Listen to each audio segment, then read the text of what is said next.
Good evening and welcome to the joint meeting between the Westmont Village Board and the Westmont Planning Commission. What I'd like to do is ask our manager to take the roll call for the village trustees and our clerk, and then have the secretary for planning and zoning take roll call for planning and zoning. Mr. Searle. Okay, Mayor Ron. Here. Clerk Simsky is not here. Trustee Fleming? Here. Trustee Forsley? Here. Trustee Seneca? Here. Trustee Emery? Here. Trustee Scott? Here. Trustee Klebanow? Here. And I am in attendance. And for staff, we have our Economic Development Director, Fred Kimball, and our Village Planner, Shan Malik, and Police Chief Mulhern. And do we have anyone else? I guess not. Okay. Oh. Forgot the village attorney. Sorry. Lovely village attorney. Anne Marie Perez. Sorry. You want to take your roll call, please?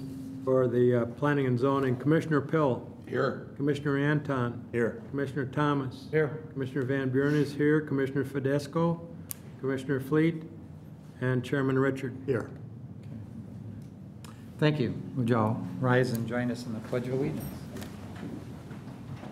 I pledge allegiance To the flag of the United States of America and to the republic for which it stands, one nation under God, indivisible, with liberty and justice for all. Thank you.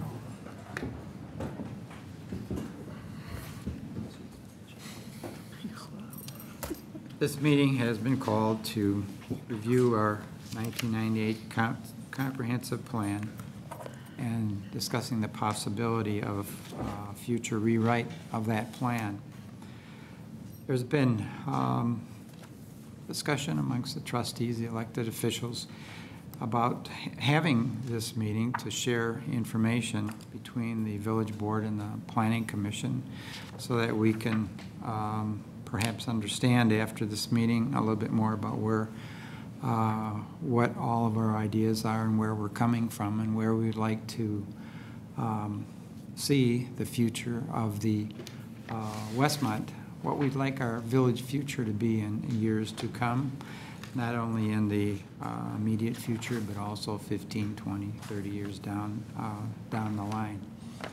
With that being said, unless there's some other opening comments, I would like to start out by asking Fred Kimball, our Economic Development Director, to give us an introduction to the presentation that Shannon Miller will be presenting this evening. Okay. Thank you, Your Honor. Members of the Village Board, Planning and Zoning Commissioners, we're pleased to be here to facilitate this rather important discussion for our community this evening. As the Mayor has pointed out, the comprehensive plan is one of the more important documents that this municipality or any other community for that matter can attempt to put into action for their community. It seeks to help a community create a vision for what that community wants to be in the future and serve as a roadmap and a directional guide as to how to arrive at that vision of a community. With that in mind, we look back over the 1998 comprehensive plan under which we have operated for the past 11 years, and we say, you know, things are a little bit different in Westmont today than they were perhaps 11 years ago, or maybe some of the information that was gathered to prepare for that 1998 comprehensive plan was put together a few years before that. So we're a little bit perhaps behind the times here. 10 years is usually considered about the maximum duration for a good comprehensive plan, and we need to make some amendments or rewrite that plan. Also, Shannon Malik, our village planner, who has recently completed her academic requirements to earn the AICP designation and is a master's in urban planning from the University of Illinois, Chicago. We've asked her to put together a little overview of the comprehensive planning process, an overview of the 1998 comprehensive plan. Hope that that will spur some important discussion among these two very important bodies for the benefit of all of the residents of the village of Westmont. So at this time, Shannon, would you like to carry us, direct us through your opening comments? Thank you, Fred. Thank you, Commission and trustees. I just wanted to point out to everyone tonight that we're fortunate to have a couple of members of both bodies that were actually involved in the 1998 comprehensive plan. So that's definitely to our benefit as we move forward. The first thing is that I have a question for you, and that is, what do we think of when we think of a great community? Anyone just throw out an idea what your idea of a great community would be? People involved, active community, active downtown, people out, all the time. Sustainable.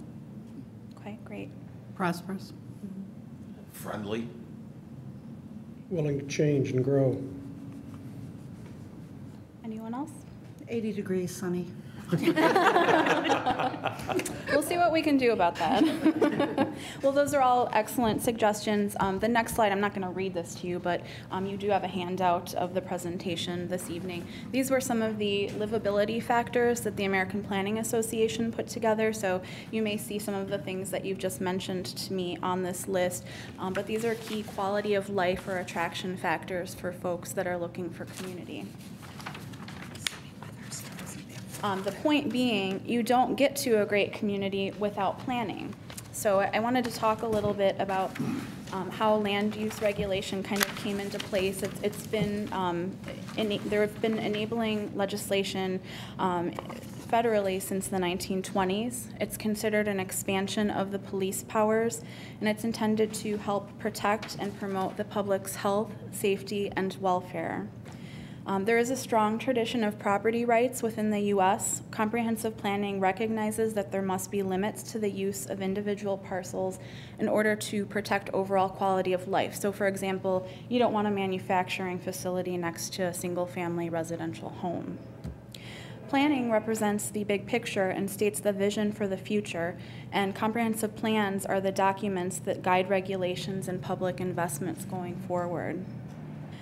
Development plans, any new development plan that comes into the Economic Development Department is reviewed for compliance with the comprehensive plan, so that to make sure that it actually goes along with any long-term community vision.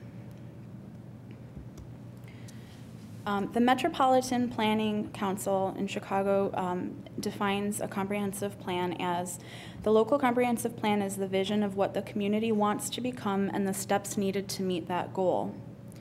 Now, we're required by state statute to provide specific components within our local comprehensive plans.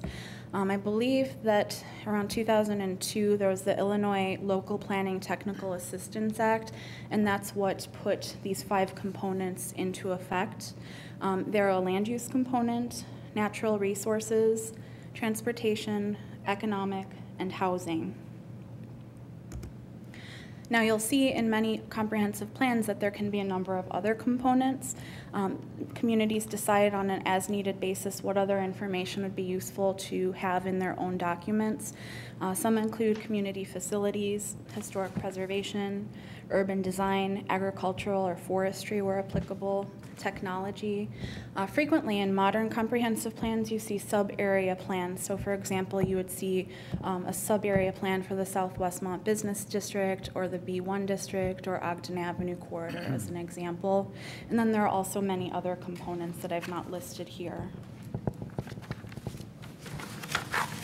In terms of what makes a comprehensive plan comprehensive, it includes all land area that's subject to the planning or regulatory jurisdiction of the local government that's regardless of ownership, so it doesn't matter if it's publicly or privately owned.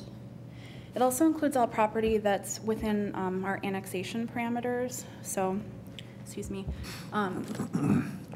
any land that we have boundary agreements with neighboring communities would also be included, up to, I believe, 1.5 miles of the village limits.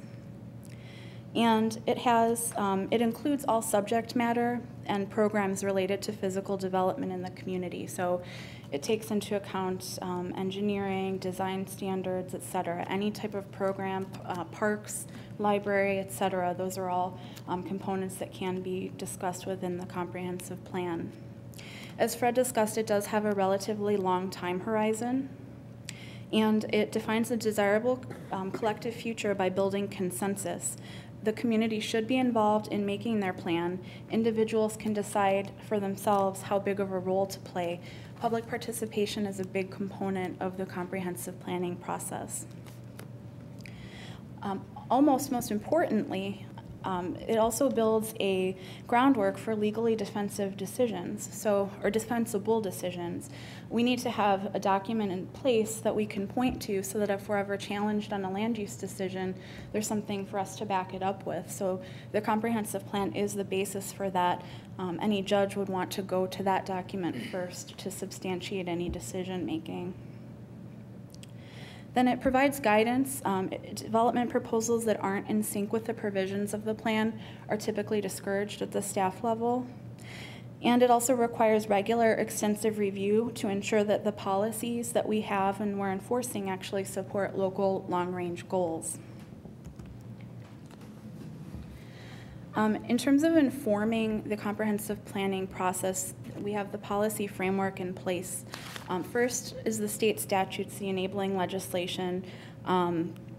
Next are our local ordinances, the Village Code of Ordinances, which includes the zoning ordinance adopted in '79 and the Land Development Code adopted in '77. Then we have a number of smaller plans that have been done over the last 20 or 30 years. So we've got the Central Business District Improvement Study, which was done in the late 70s. The comprehensive plan, which we'll be discussing in more depth this evening, which was done in 1998. The 2000 Transit-Oriented Development Study. The Westmont Main Street Downtown Design Guidelines for the B1 District, which was approximately 2002. The 2005 revision to the DuPage County Stormwater Ordinance, 2006 Strategic Planning and Goal Identification Report, the revised in 2008 Village of Westmont Engineering Standard Specifications, the parking study that was done for the Central Business District last year, and then of course the village-wide drainage study, which is underway with some preliminary results expected next month. As part of a comprehensive planning process, there are key players involved. Those critical participants firstly include the Planning and Zoning Commission. By state statute, they're the ones that are charged with the responsibility of recommending the comprehensive plan. In some communities, subcommittees are also used. Then, of course, the members of the public, citizen participation, again, is a necessary component. Also, the elected officials who will vote to formally adopt the plan. And then finally, the team of selected consultants and your village staff. I'm not going to read this. This is actually just the language from our own village ordinances, which mandate or dictate that the Village Planning and Zoning Commission are the ones responsible for overseeing the planning. Next, I'm going to go into a sort of an overview of what's included in the 1998 plan, and then in a few minutes we'll talk a little bit about some of the good things that came out of that and then some of the challenges that we're experiencing with it now, given that it's 11 or 12 years old. There are 7 sections to the comprehensive plan from 1998. The first is background and planning data. So we've got history, geography, population, carrying capacity, housing, economics. Next was discussion on the plan formulation, so the basic assumptions that were taken into account, goals and objectives, defining the planning area. Third is the land use plan, so there are some definitions, discussion on the current land use, and then planned and projected land use. Next is the transportation plan, so the streets and thoroughfares, mass transportation, parking facilities, and other components. Then the facilities plan, so this was public buildings and amenities. Community services plan, that's utilities, public services, collateral agency services. And then implementation and general policy, so the general recommendations and then the specific recommendations for the zoning code amendments, development code amendments, and epilogue. At the back of your documents also there are a number of map exhibits. I think there are probably 8 or 10 map exhibits. More common than not in a more modern plan, you would actually see those integrated into each section of the plan document and made reference to a little bit more frequently, as opposed to an appendix format. As a result of the 1998 comprehensive plan, there were a number of successes that we wanted to point out. And some of those were obviously based on the recommendations that came about as part of that process. First, it was encouraged that there would be a zero lot line and cluster development under some circumstances. We've seen that a lot in downtown in the central business district with the zero lot lines. We've seen some cluster development with the Greenleaf subdivision by McNaughton. Also, it was encouraged that mixed-use development should occur in some applications, so we're also seeing that in the central business district. There was a recommendation to implement and come up with design guidelines for downtown Westmont, so that was that Main Street Organization workbook that I mentioned a few slides ago that came about as a result of that. Let's see. It was also recommended that the definition of family possibly be expanded. So do you want to put that on here? Sure. Or a moment. So this is a copy of the Downtown Westmont design guidelines that were, I think, adopted around 2002 when we had the Main Street Organization in place. Well, not adopted, I don't think. Or I'm so. sorry, they were completed. Recommended, but Yes. not formally adopted Right. by the village. They were not formally adopted. Some components have been used as guidance for staff when discussing applications, but this was never codified. And presently, I think the main use that has resulted from the creation of these Westmont downtown guidelines was in our old facade grant program, which we now call the Downtown Development Grant Program, wanting to see facade improvements and building improvements that were consistent with the time period for that particular building. Not wanting to see, you know, a 1990s style awning on a 1920s style building and so forth. Making sure that lighting is appropriate for the time period of the building to make good use of the historic assets that we have in some of our older buildings downtown. Thank you. I'm going to go back to the PowerPoint now.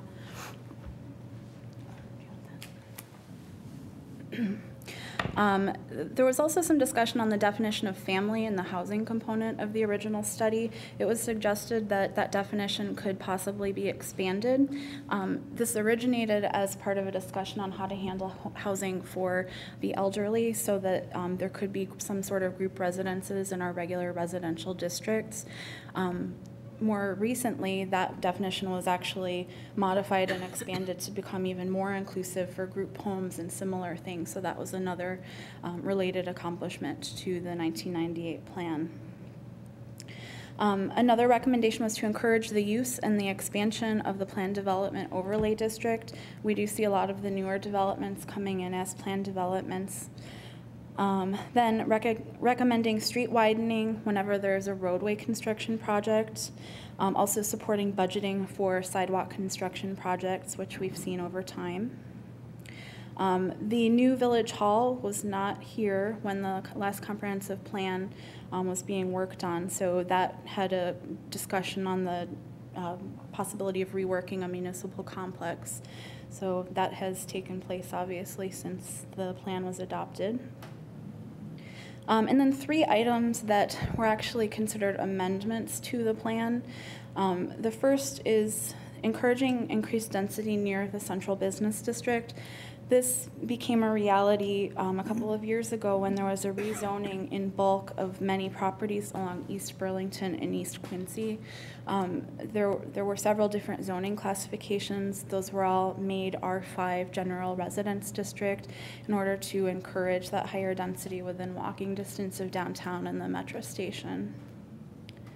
The second comprehensive plan amendment was rezoning from OR1 to R4 in the 300 and 400 block of North Cass Avenue. And then finally, of course, the comprehensive plan at that time encouraged focusing on what we now know as the South Westmont Business District. That's the shopping center area that's resulted now in the creation of the C1 commercial business district and possible big box retailer. So some of the challenges in working with the 1998 plan are that it's dated. Many of the assumptions are based on 1990 census data, and the earliest reference to public input was from 1993. So there's a 5-year gap between some of the initial public hearings and the time that the plan was adopted. This means that many of the assumptions are no longer valid. Some examples of that were that even at that time it was suggested that housing and population in the village of Westmont are homogeneous. And I'm not sure if that was true then, and I don't think that it's true now either. Also, there was a suggestion that special area plans weren't necessary. And then finally, the plan encouraged limited growth with little direction on how the inevitable growth should occur. So within the planning document itself, it acknowledged that at that time there were NIPSI figures that now it's known as CMAP, but basically the Regional Planning Authority forecasts into the future what growth may be for the region, for the counties, and for the municipalities. It was known there would be some growth, but there wasn't really much talk on where and how we should handle that. Another major struggle, at least from the staff perspective, has been that the major component of a comprehensive plan is a future land use map. A future land use map was not included in this study. We had a map titled Comprehensive Plan, so that was at the time what was drafted as the comprehensive or future land use map. However, it was actually just taking the existing conditions at the time for the most part and indicating that would be what would be used going forward. So unfortunately, that element was not really a part of the comprehensive plan. There was a lot of focus, a lot of great information, very detailed information on existing conditions at the time and historical data, but there was limited analysis leading to a future vision. And the number of recommendations, there were two difficulties. One was that they were limited. The number of recommendations wasn't on the same level as you would see in many other comprehensive plans. Also, they were spread out within the plan document. So within the organization structure, it sometimes is hard to determine what the actual recommendations were. Typically, you'll see a format which includes an overarching goal, objectives, then related policies. So you will have a step-by-step process for how to implement what the main goals are. And that was not utilized in the planning document. Also, the only place there's a summary of recommendations was in the transportation section. So there wasn't a summary of recommendations in the land use chapter. As far as the visioning component, there was limited evidence of what and how that visioning component worked, and that may have been related to what the public participation component was at that time. Another factor was that outside consulting expertise was not utilized. Sometimes the plan tended to be overly general. There was a lot of dense prose. The definitions were kind of tucked in here and there instead of being in more of an intuitive like sidebar or a section in the back. So this may not be especially user-friendly to developers or a tool that can be the information can be easily disseminated. And then finally, there was some redundancy in the facilities and the community service plans. Okay, so first I would like to talk about where we're at now. The comprehensive plan, the time horizon for its useful shelf life essentially is 20 years. It's suggested that they be completely revised approximately every 10 years. So we're well over that threshold. We're going on 12 now. And it should be pointed out this is a dynamic changing document. So obviously we should be revising it and keeping it current.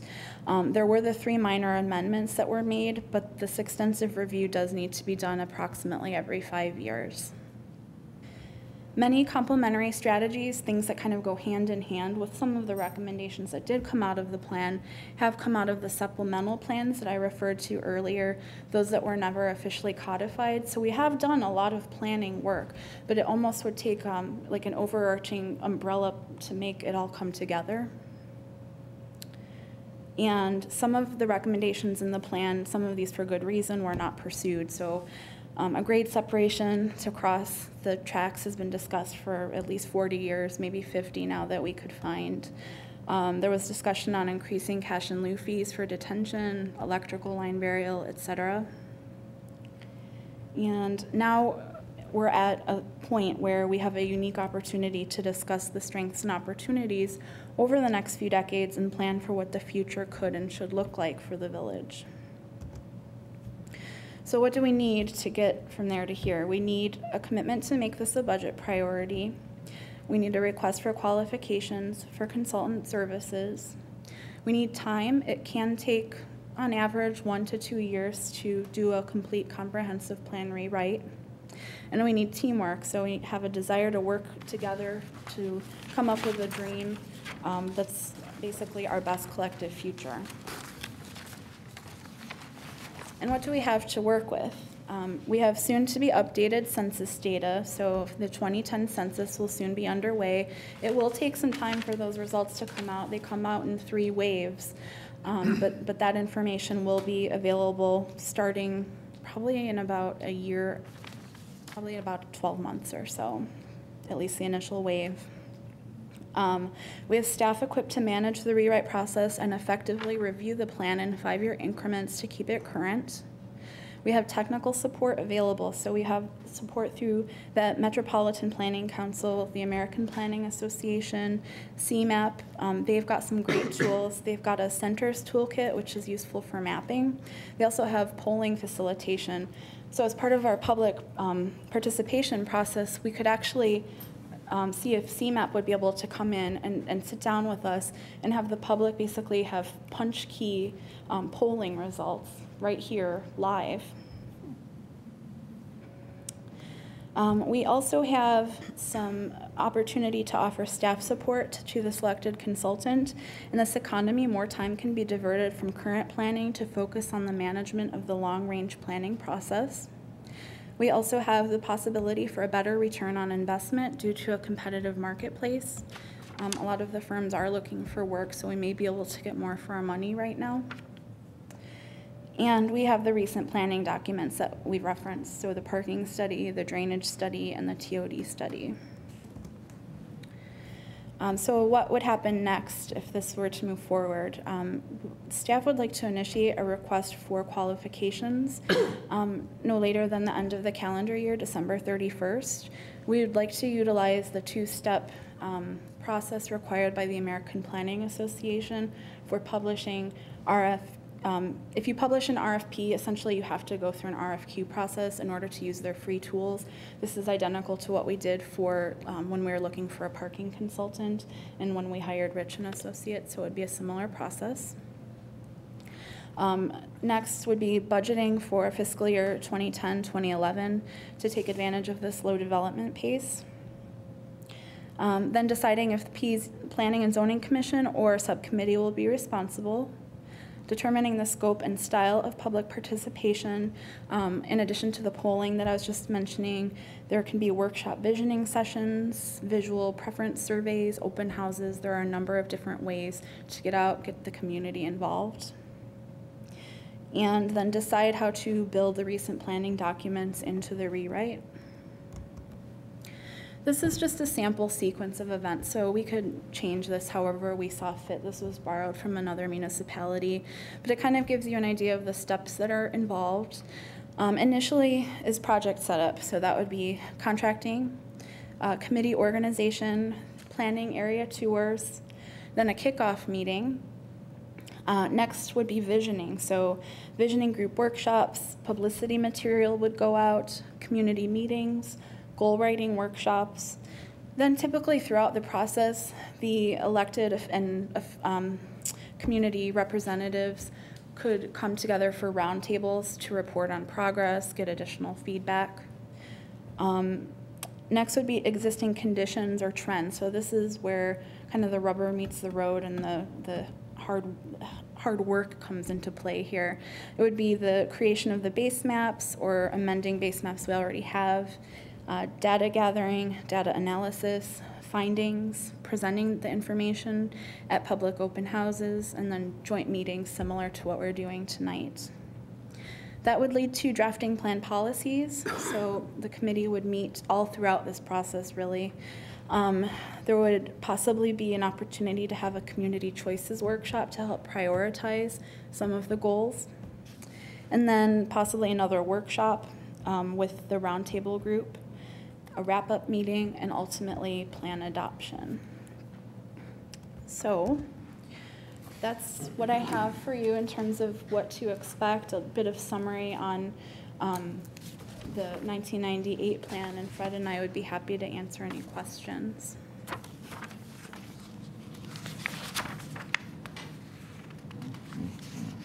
You know, I've been, in addition to serving on the planning and zoning here continuously since '73, and for the last 10 years been represented as a commissioner on the Northeast Illinois Planning Commission, which is now CMAP. And they do have a pretty extensive library of comprehensive plans that are available that are at different stages, you know, where some will be recent, some will be a couple of years old, but that would be really helpful if you could get into that library and look that over. In addition to, I think that some of the stuff gets highly academic and not really, having dealt with the people you're talking with the bunch, you know, the electronic voting and so on.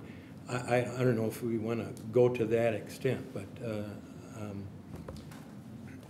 we have a situation here where in '73, when I started, we had a lot of area that had yet to be developed. In '98, a great deal was developed, but we still had areas that we hadn't annexed. So there were still a lot. We're talking here more about redevelopment than we are about new development. And one of the problems is if you want to control it, you got to own it. And all our great plans that we may envision here and that we may want to do will take the cooperation of the owners. And it's not going to be in a great deal of, like when we had McNaughton come in, a great thing for the community, I think. I mean, we solved stormwater problems, we solved a lot of problems, we got good housing in here. We're going to be dealing with smaller items here, and it's going to be difficult to tie those into our vision. And so I just saying that, I don't know how deeply we want to go into this whole academic exercise and bringing in consultants and everything like that. Well, Commissioner, that's an excellent point. And, you know, we deal with this on a day-to-day basis in the Economic Development Department as we talk about commercial development, specifically on Ogden Avenue. If somebody wants to do something on Ogden Avenue, you have to be able to assemble parcels to accommodate development needs because there's, as you point out, there's just no more open green space to develop out there. So you got to go to owner A, B, and C and say, we've got somebody that wants to do it and they need this amount of land. Would all three of you be willing to sell? And, you know, the purchaser of that property better be able to make it worth their while if they want to have that assemblage be successful. It's a tough one. I have a couple questions. You know, we talk about the budget and all that. So what kind of numbers are we looking at, the cost for a comprehensive plan? Just the overall picture. Just to give you a ballpark estimate, Trustee, we think in the vicinity of $80,000 to $100,000 for the entire process. That's down a little bit from what it was a few years ago when things got kind of crazy there. The consultants could charge whatever they wanted. Mm-hmm. The market's a little tighter right now. You know, there are fewer consulting firms out there, and they're a little bit thirstier for the business in this climate. We think we can do it for, you know, perhaps 20% less than a few years ago. And then the sample sequence of events, how long would that? Is that 6 months? We're looking at 3 months? You look at a year? Generally, just as an average, it takes between a year to 2 years. It's dependent on to what extent, you know, we implement certain tools, certain meetings that we would want to have, what our publicity efforts are, but that's a typical time frame is 1 to 2 years. Okay. And the last question, we've talked consultants. What kind of consultants are we talking about that we bring in? Consultants for what? To guide us, or are we talking about engineers? Are we talking about what? What kind of consultants? Well, the consultants are companies that specialize in comprehensive plan development for municipalities. And that's why we think the RFQ process is very important, to go out there and search the field, trustee, and say, what are some of the noteworthy entities out there that have done good comprehensive plan work in other municipalities, especially in the Chicagoland area? Who are the best of the best out there? And then, just like we did with the parking consultants, see if you will enable staff to have the authority to pare that down to perhaps 4 or 5 good ones, bring those before this body and the Planning and Zoning Commission and say, let's grill them, let's hear their presentation and see who you think might do the best job for our community. Fred, you think it should be limited to one? Good question. In terms of who is ultimately hired, you mean? Yeah, I mean, that's putting a lot of eggs in one consultant's basket, whereas 2 essentially work in competition, and if both hired are going to want to come up with certain options will mirror, certain options will compete, and that allows all of us to take a look at different options rather than be led by somebody that may not and ultimately be the best choice. I think that's a good point. I think that one of the difficulties, maybe we may lose a competitive cost advantage with that. However, that being said, there are many firms, and I think we saw this with our parking consultants, that actually partner with each other. So it may be Camaros. They partner with a group called Business Districts, Inc. So they have the land use component that it's basically all under the umbrella of Camaros, but they have a partner firm that does the market analysis, market strategy. You'll find that most of these consultants are sort of like one-stop shops, and it's actually within their office you'll find the demographer, the statistician, the person that's dealt with 50 to 100 other communities. So that's something that we could try very hard at the staff level to weed out and try to find that best match that represents the best level of expertise in all of those areas, so that they can come to you and pitch their presentations. But I think it may be more expensive to go about it the other way, and you'll find that some are already doing that as a part of their normal course of business. For $80,000 to $100,000, ultimately with another 10-year plan, I think a mistake would be much more expensive. That's a good point. The other side of the coin, as Commissioner Van Buren brought up, since there's not a lot of new initial development, we're looking mainly at redevelopment. Is it possible to have no consultants to do this internally and to go ahead and do it section by section? If there's 7 sections to be developing, and have a schedule where maybe each section is redeveloped once a year or 1 per year or something like that, utilizing the additional resources that CMAP might have as far as other guides that are in use around the communities? Or is it a question of that perhaps there's liability issues that we want to have consultants involved, or expertise issues also that they bring to the table? Well, I think you raised an interesting point, Commissioner, and I think I'm kind of torn on this. I understand the desire to want to do something acknowledging our revenue shortfalls, and say we need to do something that's less expensive. On the other hand, I don't want to repeat what we did in 1998. I think, as Shannon pointed out, we got a comprehensive plan that was a pretty good overview of current conditions, but kind of short on the strategic direction, on the development plans. And I don't want to do something where we're going to shortchange the community in the future. And at staff, we've talked about this a great deal. We kind of liken this to the situation that we had with our comprehensive stormwater plan. Yes, we have engineers on our staff and public works people, but do they have the expertise and the time to devote to a comprehensive stormwater analysis, or should we farm that out to a Christopher Burke to do that for us, and then work with the staff people that we have to kind of coordinate the implementation of that stormwater plan? I care so much for this community of Westmont. I want the best for it, and I think the traditional strategy in going to a consultant or consultants, as Trustee Emery has pointed out, would give us the best value for the dollar and give us the best finished product to give us the best chance of attaining the vision that we all develop for this great community. Do we want to sit down and do it on a process of, because we all live here and we're all intimately familiar with it, you know, the stormwater consultants, Christopher Burke took it by quadrants, and they're looking at various areas because of the geographical impacts. Do we take our village map and we look at each area and say, what's there now and what would we like to see? I mean, we all say downtown Westmont.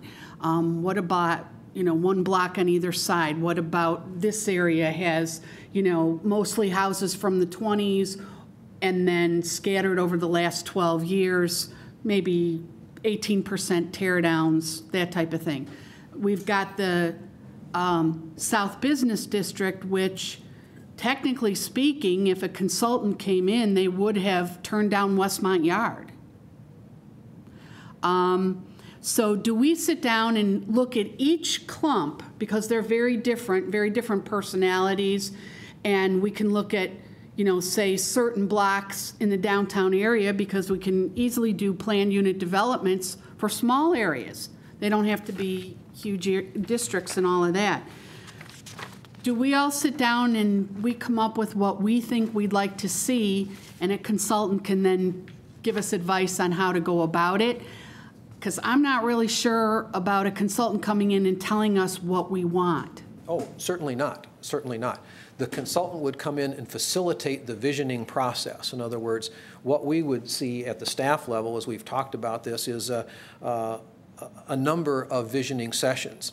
At one session, perhaps we would ask all of the participants in homeowners associations to come together from the various neighborhoods and have a visioning session with them. Perhaps we could have a visioning session that would involve the clergy people from our various religious institutions. Maybe we could have one with the downtown folks. Maybe we could have another visioning session with the Ogden Avenue merchants and the car dealers. Maybe we could have another one with the 63rd Street business representatives, and so on and so on and so on.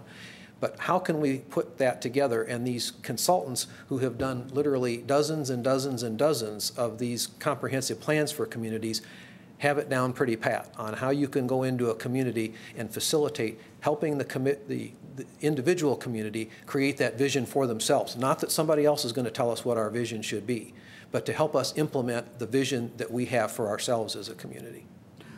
Well, I think part of my, and I understand that, I appreciate that. Part of my question to everybody here tonight is, do we sit down and say what we'd like to see? Because let me give you an example. I had told Commissioner Pill that what I'd like to see is a TIF district from Cass to Williams, 63rd to 60th. Okay? Is it doable with the AT&T switching station? I don't know, but I'd like that whole thing as a TIF district, and away we go from there.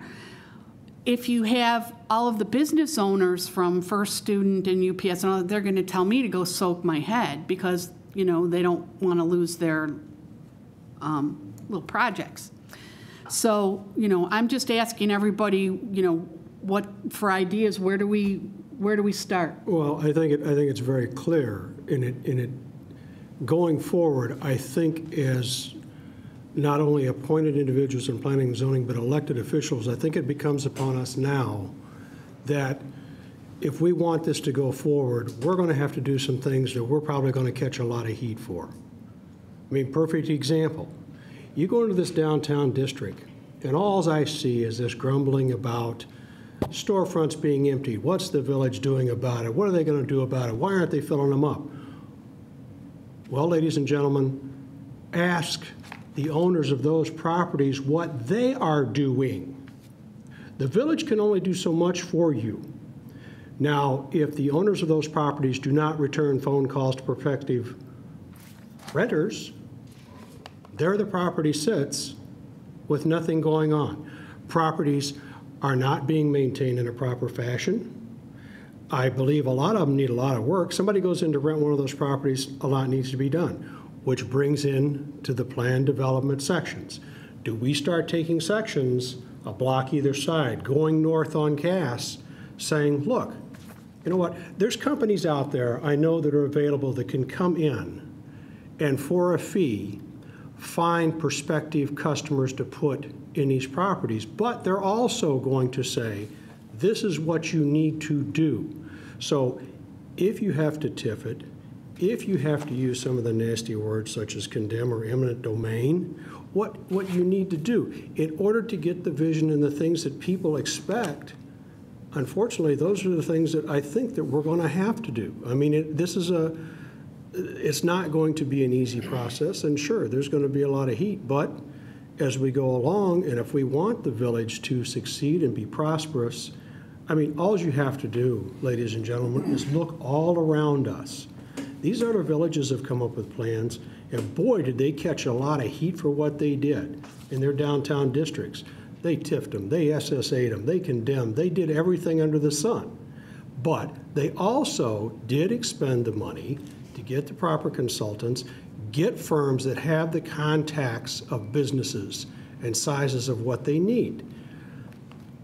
Personally, myself, I mean, I don't see any way we can do this other than going forward in the fashion of what needs to be done. Yes, we want public input. That's very important. But remember, the days of your mom and pop shoe stores and your clothing stores and that, you know, and I hear it all the time, card shops and that. Yeah, I think the biggest thing we need to do is decide what we want in the C1 district. We need to decide what kind of a downtown we want. We need to decide what kind of a corridor we have up on Ogden. We've got a nice start. We've got some restaurants. What about auxiliary shops to go with them? I mean, such as cooking utensils or different things like that. I mean, those are things that you see in a lot of other communities. They come up with a particular thing or with the help of consultants, and then you work forward. I mean, I don't think it's going to be easy, and I think that there's going to be some loud voices and concern against it, but I've listened to this rhetoric from people about how the village is not doing anything to fill the vacant spaces. We can't control the owners of those buildings, ladies and gentlemen. If they don't respond, there's nothing we can do to fill the spaces or even help them fill the spaces. But those are minority of the people in this town that are making those comments. Right. Yeah. Those are the black people. I still think that we would have a hard time getting majority of the residents in this town to answer a survey like that. I think we've seen surveys we've sent out, and we have 100 people that respond. We have businesses send surveys out, we get 15 or 20 out of how many. It's going to be difficult to find out what the community wants. And you've got different parts of the town that want different things. I don't think you're going to get them all on the same page. No. Even with the TOD study, we had many, many public forums, and they were very poorly attended. I mean, we even had cookies. People didn't come. When we had the 98 one, our public participation was almost non-existent. Yeah, but, and you know, this goes so much. And probably we could have done more to get people out, but it's very difficult to get public participation. And you know, it's certainly, you know, C1, B1, Ogden Avenue corridor, those are all very, very important components of this town, but it's so much bigger than that. You know, we need to look at things like annexations and, you know, infrastructure. I mean, you know, what if, you know, 5 years from now we decide Liberty Park is a great buy and we want to annex it? Those are the kinds of things that I think in a comprehensive plan we really have to think about. You know, I think it's a lot bigger than just shopping. Okay, so going back to the cost, I hate to keep bringing that up. Yeah, big cost. Yeah, I mean, we'll go to Ron for a second. You know, if we put this in the budget, something's got to give. That's right? Yeah, Something else has to give. Okay. But how can we not afford to do something for this town? I'm not saying that, but you got to remember we're in an economic I crisis right now. and of course, we're out of the recession. I understand. But okay? I understand it very well, okay? But, yeah, I know. You know, I mean, it's... But that's my point. You can't just say we're going to do this, and something else has got to give. It's like at home. You only have so much money to work with. Right. So if you want to buy this, then you don't go on vacation this year. So if we want this, which I agree sounds like the consulting aspect of it is something that would guide us and, maybe get more input. Like Fred, like you were saying, you get the homeowners and you do the different sections. I'm not quite sure, but the consultants have done this before. So if we all agree that this is something that we want, and then as trustees, we have to decide what gives. I mean, if the public isn't going to participate, we're going to have to do what we were elected and appointed to do. Right. We're going to have to take the bull by the horns. And so it's going to come down to, are we going to spend money to make money? If we don't have the money, can we get as much done on our own as possible and come up with outlines and, type of thing that any consultants, when there is money, can hit the ground running, and it would be cheaper in the long run because we've done a lot of the legwork. What do the P&Z people think? I would question one thing. Here we're talking about creating this document, which I think 98 gives us a very good start. Granted, especially when you consider that this was done in-house, no consultants or anything.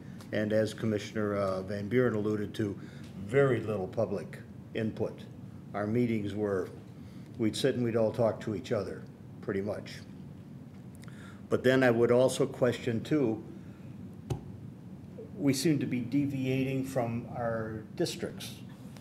I'll talk about the B1 district. We're right now granting variances for non-income producing people to fill up storefronts. We've got the immigration people over here. We've got the tax people in Richmond Station.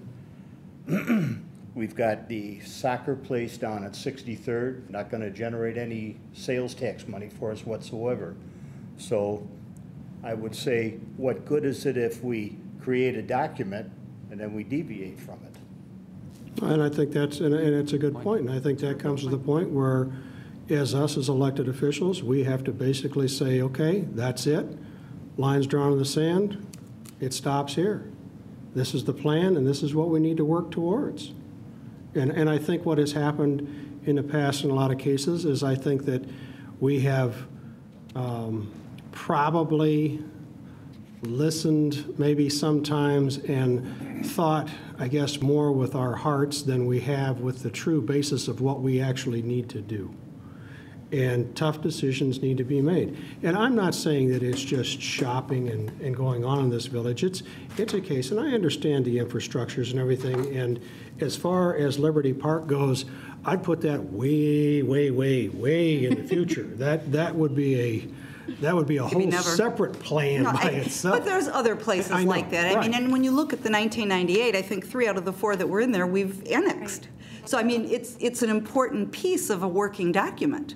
And I don't think it'll ever be black and white. I think this should be a guideline, and there are going to be exceptions, i.e. Karma.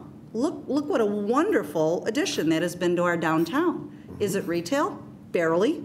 Well, they do a pretty good retail business. But they've brought a lot of business into this town and a lot of foot traffic. Same thing with the spa school. I mean. But Karma also put a lot of money into that building. Absolutely. That's not happening in every building, and that's the problem we run into. Is you can put it black and white. It's either retail, which is what we want, can't be black but those and white. buildings are not conducive to retail. Ceiling heights just don't make it, and if the landlords aren't willing to bring them up to standards for retail, then you're almost stuck having non-retail type businesses in there, or they're going to be empty.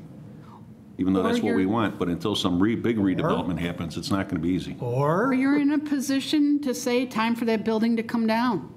Mm-hmm. Consider it a blighted section. I mean, it's part of the things with your TIF situation. Because if we can't use that property for what it's zoned for and for what we need it for, and it's just going to sit empty and fall into further disrepair, it's got to go. Yep. You may have somebody disagree with you on that. It's okay. So where do we go from here? Do you sit there and wait, like you said, ceiling heights, and the building is not conducive for what the plan is? And so, do you wait for it to deteriorate? Well, those landlords are waiting. Those building owners are waiting. Yeah. They'll sit there and let them stay empty forever if it has to be. They're not making any changes, so you're right. But at what expense? And evidently, it's going to take money because you know you're going to have somebody, once you start saying that, they're going to sue the village. You can't do that to me and fight it. And how much money are we willing to spend at this time in our economy? Can we afford to? What battles can you take? Or as soon as the village becomes interested in this property, all of a sudden they are very interested in their building now, which they weren't up until. Then won't the plan be the warning? Won't the plan be saying this is what we're gonna do? So Yeah. now you got a warning, so I wouldn't let this thing take 2 years. Let's say it takes a year, we do the legwork, get the consultants in the end, get it done, and now we've got a document and say, here we are. You don't like it here, get out, but we've gotta get this town turned around. Yeah, because the other thing is, we're going to have to look at the prospects of strict code enforcement on empty buildings. If you're in this district and you don't comply with what can even be zoned use of it, we're going to have discussions with those landlords. I mean, I just wish people who own property in certain areas or whatever would take a little bit of pride in what they own instead of us having to figure out what it is we're going to do with it. I don't know. I guess there comes a point, I don't know, I mean, pride of ownership of your home. I mean, most of us own homes. I take pride in my home. I don't let it go to whatever, you know. I mean, but no, I have to agree with Stan. I mean, we put this thing in place, they get fair warning up front, say, here, this is what the plan is. This is what we're gonna attack and go after, ladies and gentlemen. I think one of the things we're going to have to look at, because cost is going to be a big factor, is we're going to have to look at all of the sites that are environmental hazards. Because, like, Right. look at the Clark Station, the old Clark Station. I mean, it's going to get to the point where people are going to go, you know what? My kids don't want it, my grandkids, I'm not going to do that to them. You take it. And then guess what? Well, can we get, funding to remediate it? Yeah, a certain portion. But we have these areas that are just, we can't do anything with them because of that. I think, in our comprehensive plan, we got to come up with a list of all of the problem properties that, in order to do anything with them, special attention has to be paid to those. I mean, perfect example, I mean, with what happened on Black Hawk, I'd be willing to bet you take any old street in this town, in the downtown district, within a certain quadrant, and if you went and plowed up those streets and went all the way down to the dirt in the core, I'll bet you'd find the same thing that you found over on Black Hawk. Because when the village was still in its infancy, the way they took care of that stuff, and everybody knows it, and anybody can deny it they want, but they put down old road oil or whatever they could do to keep the dust down. What's happened over the years, it's been paved over, and pushed all the way down, so now when you get into that soil, there it is. And I mean, there's other sites around here. I mean, Westmont Center, there used to, where the bank was, there used to be a gas station there. I mean, I guarantee you, down in the quadrant where First Student and all that area is down there, I can only imagine what they'll find when people start digging in those areas down there. So what do we start with? Do we start with a project list of a pseudo timeline? And, where do we start? I actually just wanted to kind of piggyback on your comment, Trustee Emery, about the brownfields. I think that's a great comment because that would be something that could be considered as a special component that's unique to our village that we want to include. The other key thing that I wanted to mention is there is funding available, but that funding is almost impossible to get if you don't have a plan. So someone said earlier about spending money to make money. That's a difficult position for us to be in this economy. However, if we do have a plan, including brownfields or some of the public improvements to streets, et cetera, that makes it much easier for staff to go over some of the grant funding opportunities and for us actually to be considered. Is there some way we can break that fee down? You're saying $80,000 to $100,000. does it all have to be done at one time? Can't we take and, like has been suggested tonight, break up the village into quadrants and do a section at a time? Or can we have a consultant company come in and give us an overview of where, help us decide what those areas are, and then use our staff to further define what we would like to see in each of those areas and kind of start there rather than having the funding to do it all, the complete study, which we obviously don't have unless we make big cuts somewhere else. Can we break it down into parts that we could fund over several years, a number of years? We could certainly include some sort of a breakdown like that, Mayor, in some sort of an RFQ document. Ask consultants to speak to that, to do it in parts. You may recall that over the past 2 or 3 years, staff has each time tried to include a little bit in the budget process, but because of the difficult decisions we had to make, we had to cut that in order that other certain essential services on a day-to-day basis could be continued. But, we talked about in the last couple of years, could we break it up into 2 fiscal years? Towards the end of 1 year, maybe appropriate half the money and start the visioning process there, and then appropriate the other half of the money in the next fiscal year and finish the creation and implementation of the plan. So we are certainly sympathetic and understanding of the cash crunch that we're under, and would work at the board's direction, the commission's direction, to do whatever we could in the way of breaking it down into pieces or sections or over 2 fiscal years or whatever is necessary to try to reach that desired result. And one natural dividing line may be the opportunity of the new census data becoming available and when that becomes available, because that's the demographic information. It has to be included, but there could be the background information, the land analysis, and then the demographics could possibly follow as related to when the census data starts to roll out. That might be a good dividing line.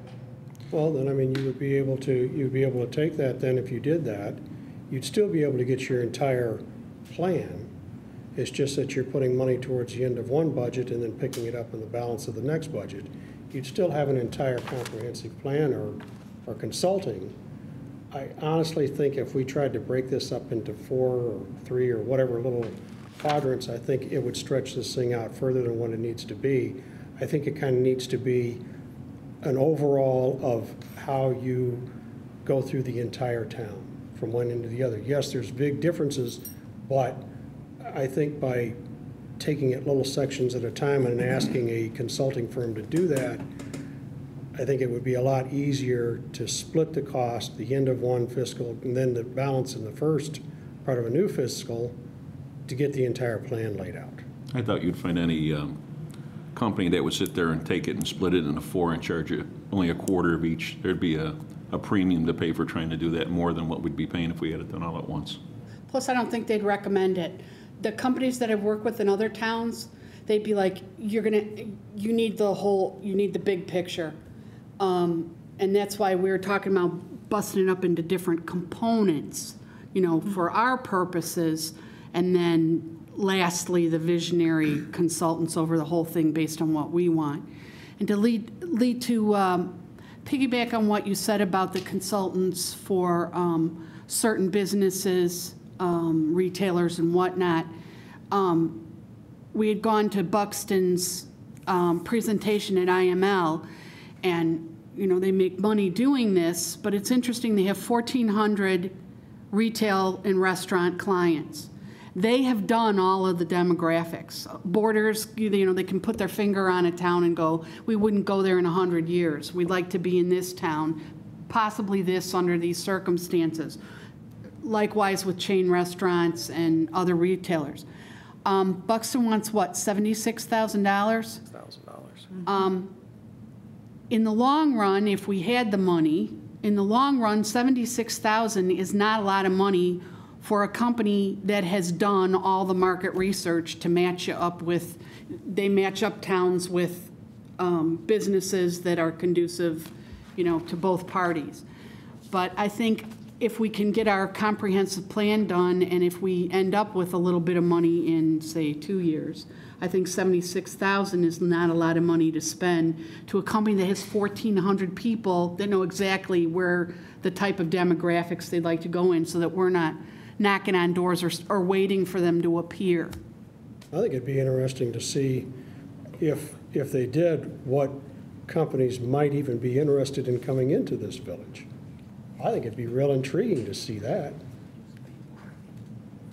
I mean, That is something different from a comprehensive plan. Yeah. Right, I understand That'd be a that. component part. I think Shannon's point of putting ourselves in a position to receive grant money, and if we thought about this more of as an investment, because don't think that this academic document is all of a sudden, because we've accepted, adopted it, is going to be a magic wand to make everything change. But I think it'll give us a chance to go out for the grant money for the specific areas that we feel are really needed. So for that reason, I think it would be a good thing, even though it might be a bad time economically to spend that kind of money, that it would be a good idea to do it. Shannon, Because it would open up a lot of opportunities. do they need just a plan, a general plan? Because earlier in the year, it had to be shovel-ready in order to get funds. It depends what you're going after. That Some was of the further. programs need to be shovel-ready through the ARRA program. I don't remember offhand if the brownfield money was related to that. I think some of it was, but possibly not all of it. So it depends on specifically, the requirements vary for each program. This is kind of like the lobbyist issue, or the communities that have been spending money on the lobbyists have been getting in, Well, yeah. what their return's been on it. There's no guarantee, No. but some have had some great success. But I agree with Commissioner Anton. We shouldn't be waiting 2 years or down. We need to complete this a year. Yep. As Shannon, you said, we got information in 1993 and we completed the document in 98. That doesn't become as beneficial. Yeah. Scary. So we need to, once we make the decision to go forward, we need to move forward. Not say quickly, you got to be smart, but not drag it on for a couple of years. Get it done as quickly as possible, a year, 18 months. This year is over, so this coming year, Yeah. put a little bit in the budget, and then we're gonna finish it in 11. Beginning of 11, to be done with it. So we're gonna work hard this coming year to get everything we want in it. I think RFQs by the end of this year for consultants, I don't think is realistic. We just don't have the money right now. And I think that a lot of us would like to at least get our ballpark thoughts down before we even start looking at consultants. Am I wrong with that? I would just No, pass the I hat agree. that way, and then there's a. Well, I think Yeah, what you you guys. said, if you can do it at the end of one and begin, split up into 2 years, but we would need to take a look at that.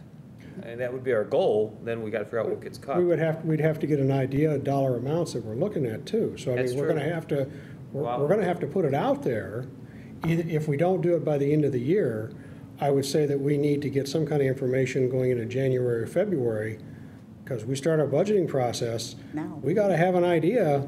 Yeah. So I mean, by the end of the year, I don't think is unreasonable if you have a firm that wants to give you some proposals or whatever, because you gotta work part of that into your budget.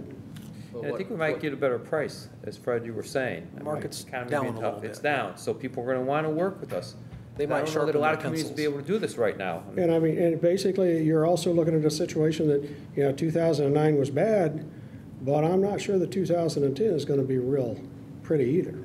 Well, and Trustee, you mentioned, that some of the data was gathered in 93 for the 98 plan and how long that took. And I guess, just kind of stepping back and saying, okay, to everybody in this community, do you think Westmont in the year 2009, how similar is it to the community the way it looked in 1998? Now, I wasn't here personally then. I've looked back through some historical documents.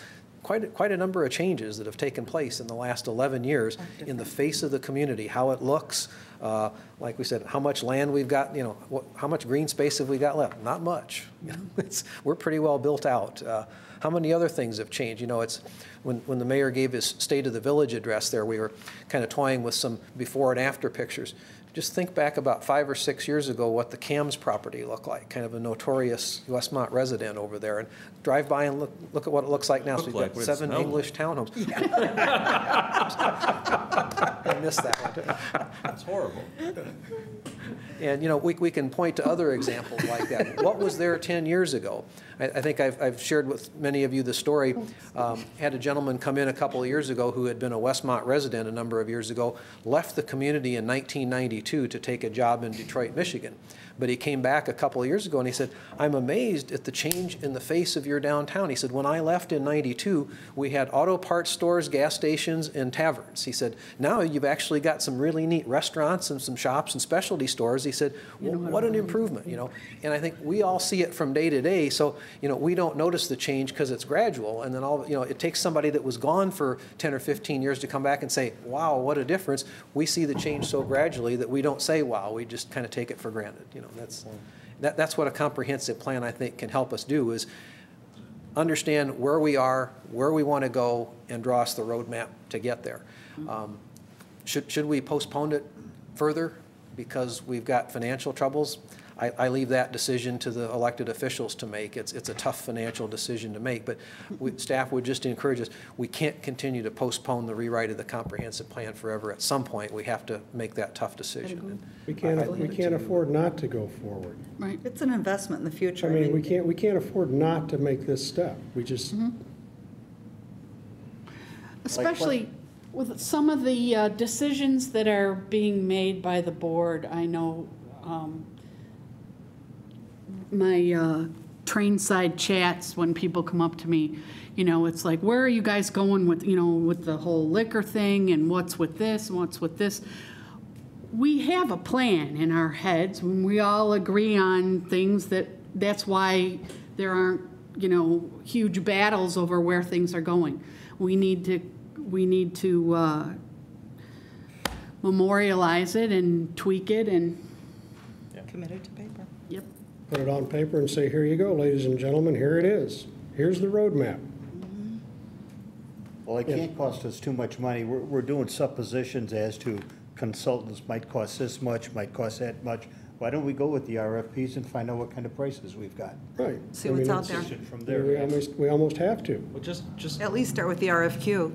Yeah, I was going to explain the process so that we don't make any financial commitment until we absolutely have to. What we're saying is, by the end of this calendar year, we'll seek authorization from the board to put together the RFQ, request for qualifications, and then we'll go out and solicit those qualifications, then evaluate those and pre-qualify people that we would ultimately send out RFPs to, requests for proposals. At that point, then we would have firm numbers to look at. But our thinking was that we can do the RFQ in-house for, you know, minimal cost.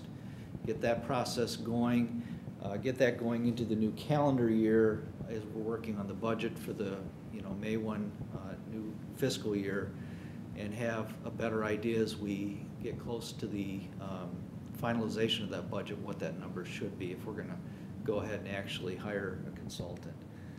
So that was our thinking, and that's what our hope was tonight, was to have a consensus to at least work towards authorization for the RFQ, and then work towards trying to put a number in the budget. It's a good direction. And I guess the thing is too, I mean, this is being televised tonight. I guess what I could sit here and say to the public who is watching, give us your ideas. Participate. You elected us. We want to hear what you have to say, what you're looking for. Because otherwise, honestly, we're going to have to take this thing, the bull by the horns, and do something. We've got to move this village forward. I mean, we've got to do something to move it forward and into the future. I'd love to have everybody's participation. It would be great. But as we've all said, and we've all seen it, surveys that we've sent out and questionnaires and that just seem to kind of go off into nowhere. And so how do you make the decision? We have to sit here and make the decision amongst ourselves. Well, I think it's important, though, as we go forward in the process, even though we know we haven't had a lot of success with public participation, we at least have the due diligence that we make that effort to get that. You know, it's like so many public organizations everywhere, unless the issue is really important to the person, they're not going to come out and participate. But I think, you know, that part of the process has to be there. It in the end, is going to help the legitimacy of the final product. So I don't think we should just dismiss that because we've had bad experience. No. I'm not saying dismiss it. What I'm saying right here tonight is, ladies and gentlemen of Westmont, step up and take pride in your community and help us. Do we have time? You can email us, drop us notes, send letters into Village Hall with our names on it, drop it by my house in my mailbox. I don't care. Do we have time to get No. something in with the holidays advertisements? You know, because all of the holiday stuff is right around the corner, but it's, even, you know, when you put the banners right on Cass and all that, that we can do something to let people know there's a new village plan being designed, and we want input from everybody in Westmont? You're asking, can we put something in the, like the The promotional brochures materials? that we put together? Is that what you're Yeah, because I mean, that is the biggest one of the biggest attended events. Put it up on a banner. What about if we work with the schools? Give the kids flyers, have the school give the kids flyers to take them home, so maybe their parents get a chance to see them. There's a lot of strategies that we can try to use to try to bolster participation. Work with the park I think district. your best ally in that regard is going to be how much time you have. How much time are you going to have up front to try to promote it? You know, I think, go back to the 2000 census where we used the schools a lot. We spent a better part of a year trying to promote that. So I think you can get some level of participation that you're not going to get if you don't make the effort. But it's not going to be 100%. No, it's not. Well, and to circle back to Fred's point, I think, you know, different parts of the community might be conducive to meeting with various components. You know, your business owners might have more interest in one component, residents in another. What we have to be very careful is that we don't, you know, have this mishmash of input in an area where it's not necessarily going to fit or be appropriate. But that's our job. Right. Right. I mean, All we that did, information Take in the and mission. make Right, intelligent but decisions as in to groups, not, how we think it I should think we be. have to separate it with specific groups, not everybody all together. oh, maybe if we get responses and they come in, depending on the locale or where it was sent from or the response, we could take it and break it into the different quadrants. You Right, know, I'm just you know. saying, I think a resident might have a different angle than a Right. business owner, I than a agree. clergy. Isn't this than, part of you the know. consultant's work, is the ability to get public response? And Right. I think that'll be, Exactly. rather than having people just shotgunning it to us, Yeah. it'll be, they will have a structured way of allowing people to give their input. So I think that would be part of the, you know, once we make the decision, that would be part of the process. Yeah, I don't even see that as something we would necessarily At this point, facilitate. we'll even take shotguns, considering we don't hear much on the structured surveys. With the village writing the check, we also have a right to demand what we want for that check. Right. So we can go ahead and direct the company to Good say, point. we want to make sure that public input is highlighted in this, elevate that to a higher priority item. We want to make sure that there are geographic zones, corridors, whatever you want to call it, and we want to take a look at these on an individual basis and also how they interrelate together. We can elevate that, so we can define partially what we want. We're paying the bill.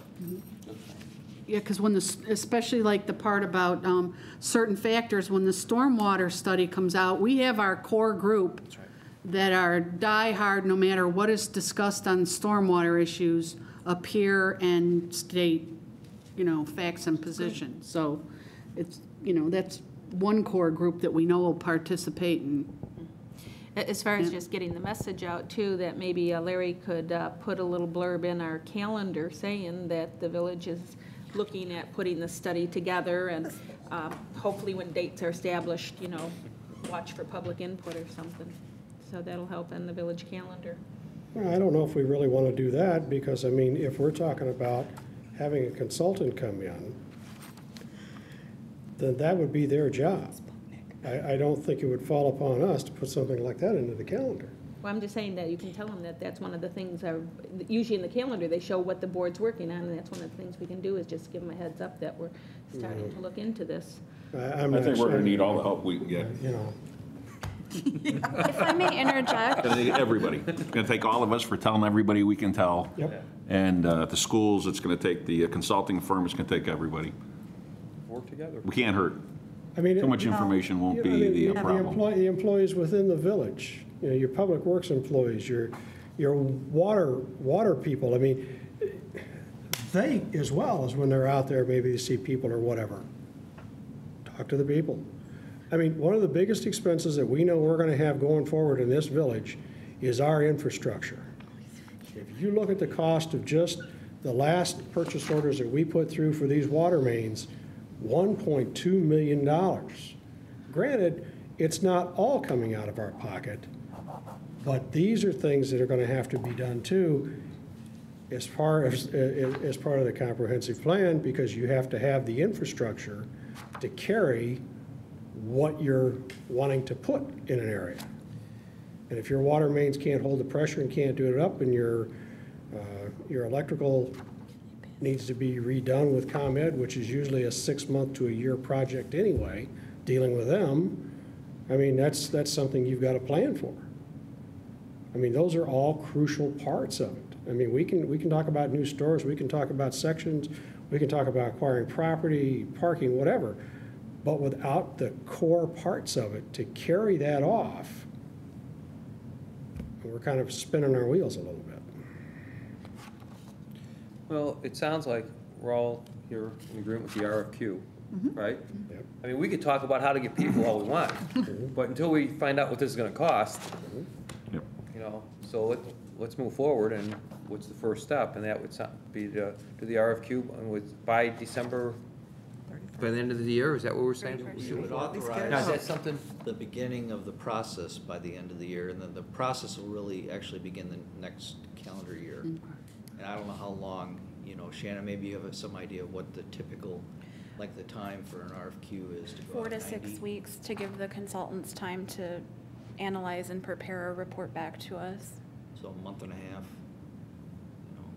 Is that something we have to do at a board level and vote on moving forward? Or I know the RFP and all that stuff will get when that gets to the board level, but prior to that, is there anything we need to do as a board or commissioners? Anything they have to do? it. I don't know that you have to do it. I know that we've typically, did we do an RFQ For the parking initiation? consultants. Right. I know we did a few years ago, and we did it for waste contracts. It's something that a process that we've followed, helps generate some publicity, the fact that, you know, we're going to be going out, you know, and trying to find experts in this area. Well, and staff would certainly appreciate having a formal vote of direction from the village board. That always clarifies things greatly for us. And you get a chance to look at what the actual document that we're sending out Yeah. Okay. about. And if you think we're missing something, Yeah. you know, it's an opportunity for us to adjust it. My only concern was a long period of time between RFQs and RFPs, because you lose a certain contingency that if they think you're just sending out an RFQ to pick their brain, and you're not intending to send out an RFP for 8, 10, 12 months, they won't respond. So, but if you draft it by the end of the year, it goes out with a response in mid-February, they come in late February, early March, we're talking about very close to the budget that we know what we've got to work with, so that would work. And I'm going to go out on a limb and say that we could probably be simultaneously drafting the RFP at the same time that we're doing the RFQ, so that we'll have that ready to go. That's what we did with the parking process was the RFQ, kind of formed the nucleus of the RFP. You expand it, elaborate, get into a little bit more detail about what specifically you're looking for, ask for price quotations that you didn't necessarily ask for in the RFQ, and several other factors. Before staff starts on the RFQ, can we come to some consensus as far as if it's going to go out to firms that work locally, so we don't get, you know, RFQs from people that have done towns in Michigan and they don't know anything about DuPage County? Absolutely. That can certainly be a criteria. That could be part of the discussion. I mean, you could give us that direction at any time, but it can certainly be part of the discussion where you authorize the, you know, the issuance of the RFQs too. You probably ought to look at some companies, say, within a 6-county block. That's usually what is figured within this particular market is usually Chicago and the Collar counties, which is usually 6 counties surrounding Cook. So that encompasses enough of a area to give you an idea of what you're looking for. And I'm sure there's plenty of companies Well, that's within that particular CMAP's range. area of Sure. coverage. Actually, Right. it's now with the expansion of, and growth, it's going into 8 counties. Right. Kendall has been included. And we have some highly regarded consulting firms here in the Chicago metro area. I think we could count on a pretty good array of respondents of very formidable firms. But I think right now they're all looking for some business too, so I think it would be an advantage. All right. Can I make one other suggestion? If the commissioners want, could we, whatever we get, could we also share with the commissioners, so get their input? It doesn't have to be at a formal meeting, but, you know, if we do an RFQ and we're gonna look at it first before it goes out, can they also look at it, give it to them, and that way, because the more input we get even from this committee together, the better it's gonna be. Absolutely. Okay. We can certainly do that, sure. If that's what you want, I mean, I don't give you more stuff to do or anything. but- There's so many different parameters of doing a study like this that we all have our own individual ideas on what we think would be best. But these companies do these studies all the time and can help us hopefully rein in and help us decide what areas to concentrate and how to attack it, but to just do a comprehensive plan. Some of us are thinking primarily of business, others are thinking of the residential areas and what we want to do with codes, infrastructure. There's so many different parts of the total picture. It's hard for us to put all that together, but if we can get some guidance from a firm that's highly recommended, that has done a lot of this work in our area, that'd help us to rein in and decide in what direction we want to go and how fast. So it sounds like we've made the decision to at least consider including this in our budget somehow for next year. At least partial, half, or whatever, at least something. Right. Yeah. But we're making a commitment to being willing to move in that direction for next year. Okay. Good job, Shannon.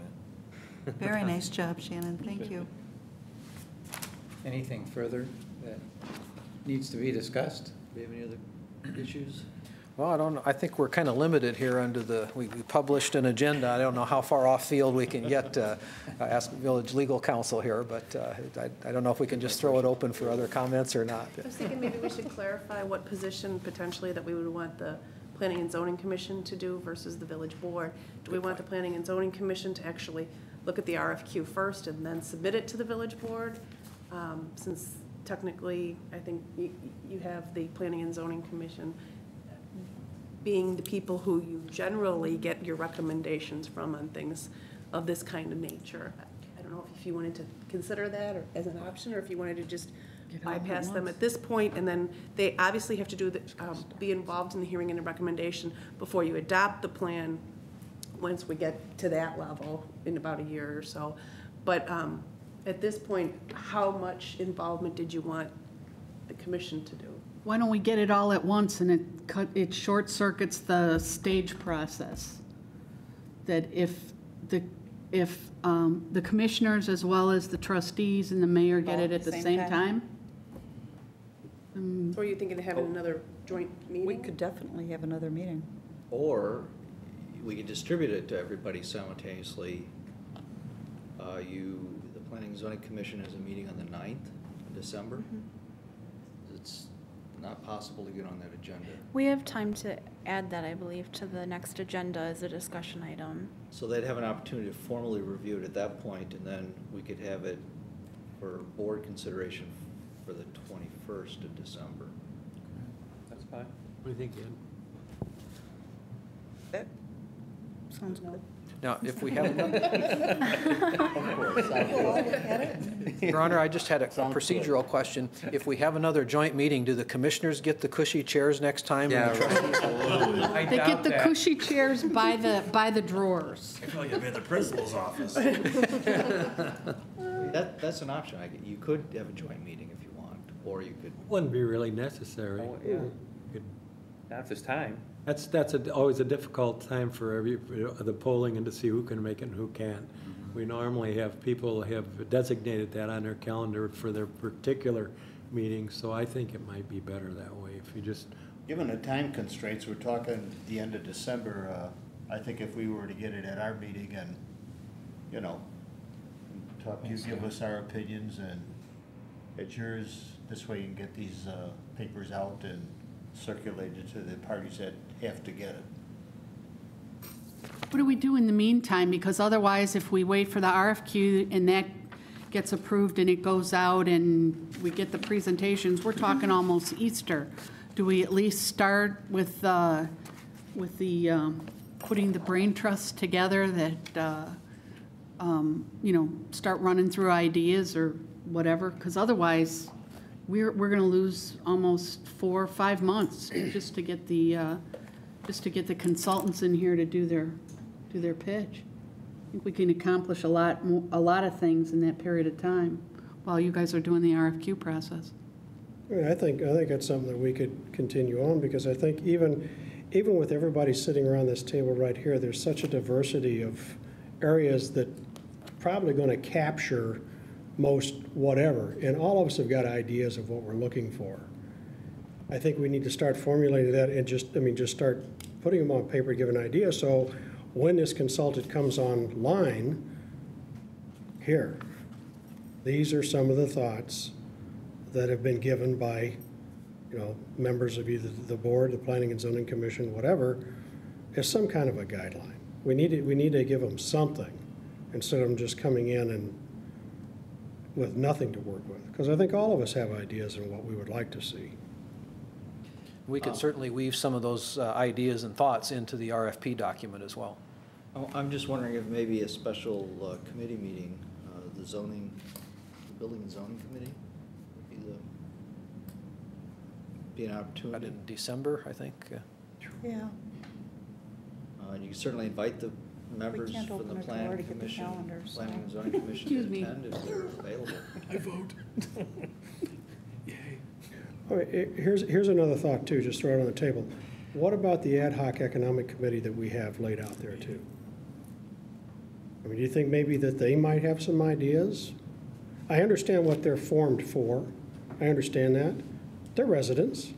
Maybe they got some ideas. We don't care about them.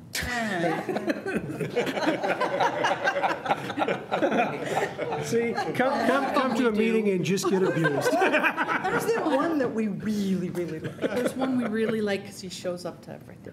Perhaps in the interim, maybe we could get an outline of what could compromise a model comprehensive plan. And we could start to digest it, maybe even refer back to our existing and give us something so we've got a heads up and we can perhaps start with our feet running instead of looking around and saying, what do we want to include in this or what have you. Maybe a couple of examples of other quality plans. Exactly. Sure, So you had absolutely. one from Buffalo Grove that you were looking at? Well, the one in Frankfurt's pretty good. There are numerous examples from various firms, so we could pull a good cross-section and provide those references to you. We don't need all the minutia, but just a good general outline Sure. of everything that's included in it. You're looking for a little light reading during the holiday season, Commissioner? Page turner. The purpose of the Finance Ad Hoc Committee is to tell us how we're gonna. Now we're gonna get the money to do this. That's their job. They're going to find the money. We'll decide how we're gonna spend it, but they have to help us come up with the money. So is it Shannon and or Fred that's going to continue to facilitate this where they can come up with narrow agendas and timelines and keep us on track? Yes, for those people at home that. I bet Shannon could do that with one hand tied. Thanks, Fred. Shannon's gonna be busy. She's already so busy. Good. Okay. So does that answer your question? Our assistant attorney this evening has terms of direction? Yes. I notice you haven't written anything down, I just want to. Waiting for you to entertain a motion to Scribbling adjourn. it here. It's all up here. Very good. That's why it's Okay, videotaped. all right. Anything further? I do want to mention before you close tonight, this Wednesday morning, November 11th, 11 a.m. at Tide Park. Please, residents, come in and have a very nice service for Memorial Day. Veterans Or Day. how about Veterans Day? Veterans Day, that'll be it. Yeah, that's even better yet. Veterans Day. And so we hope to see everybody at 11 o'clock. I would just like to wish everybody in the Marine Corps a happy birthday tomorrow. Oh, my husband will appreciate that. Okay, with that being said, unless any further questions, I would entertain a motion for the village board to adjourn. So moved. Second. It's like roll call, You're not a board member. around the room. Trustee Emery? Yes. Trustee Seneca? Yes. Trustee Forsley? Yes. Trustee Scott? Yes. Trustee Fleming? Yes. Trustee Klebanow? Yes. Very good. Planning and zoning? I'd Commissioner entertain a Pill. motion to adjourn the planning and zoning portion of this meeting. Second. Don't you guys want to keep going? So moved. Motion by Commissioner Pill, seconded by Commissioner Anton. All in favor, vote by saying aye. Aye. We are adjourned. Thank you. Thanks.